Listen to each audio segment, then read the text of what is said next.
All right, so I've been wanting one of these stand-up desks for a while now, and I just couldn't bring myself to spend the money on one. So when I saw this Fazibo on Amazon that did not come with a top, which means I could kind of get custom with it, make my own touch on the countertop or the desktop, and still have that standing desk base, I was naturally pretty excited. So I got a link in the description below. Let's see how it works out. I would do an unboxing, but the way it came in the mail, I had this note from USPS. Thank you for unboxing it for me. Box open when taking out a vehicle. Sorry, from the mailman. Thanks for unboxing it. Let's get to work.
All right, so just finished putting this together. The base unit here takes about an hour. It's a really quick assembly.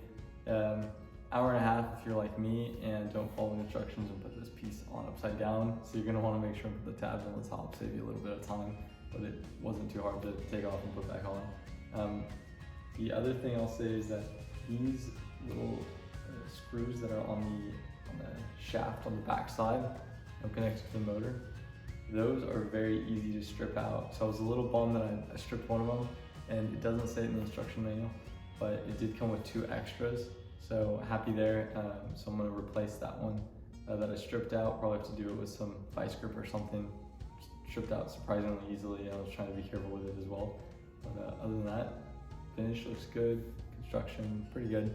And I think fit of all the parts is good. So let's go through the rest of the parts. All right, so with the kit, this comes flat.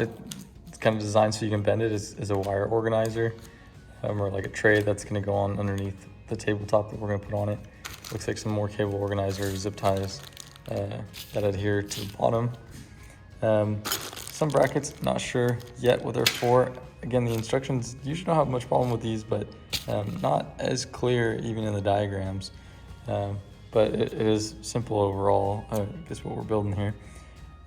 Power supply, right, unit, so we'll be checking out the functionality of that and the speed of the motor, and then screws that go into whatever your tabletop is, and of course your hardware and the spares that I was talking about earlier. So very cool that they sent 2 of those. I think they obviously know that it's a weak part.